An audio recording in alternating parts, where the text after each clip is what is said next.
Voting maps drawn by Republican lawmakers just became law yesterday. They're designed to give Republican candidates a large advantage in upcoming elections for Congress and the state legislature. Democrats are already saying they plan to challenge them in court. WRAL Capitol Bureau Chief Laura Leslie joins us live from the state legislative building with their plans. Laura.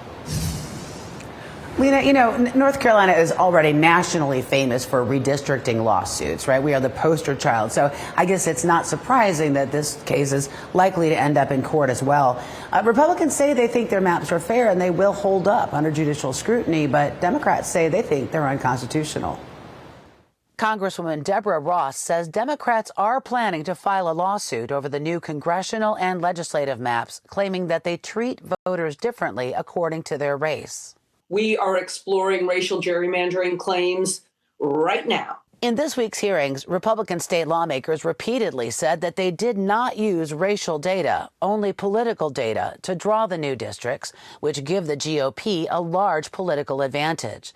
The state Supreme Court has ruled political gerrymandering is permitted, and the U.S. Supreme Court ruled it does not have authority to stop it.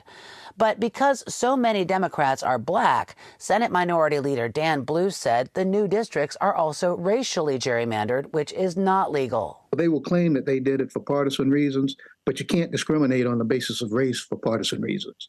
And that's the thing that they fail to analyze. Blue said in some areas, like Fayetteville, Republican leaders packed high numbers of black voters into Democratic districts to make surrounding districts safer for Republicans.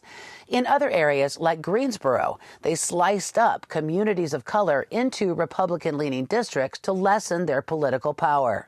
Blue said that's exactly what GOP map makers did a decade ago, and the federal courts threw out those maps in 2016 as racially discriminatory. Now, they pretend that they didn't look at race in drawing these maps.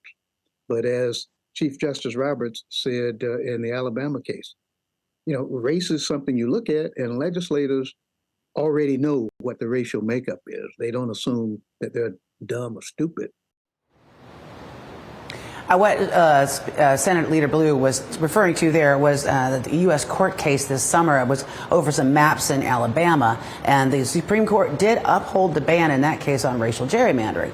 But just a couple of weeks ago, in a case involving maps in South Carolina, the Supreme Court sounded kind of skeptical about claims that are very similar to the ones that North Carolina Democrats are making. So it's really hard to say how likely North Carolina Democrats would be to succeed. Lena? Yeah, it's a different court now, too. Laura Leslie reporting live for us at the state legislative building. Thank you.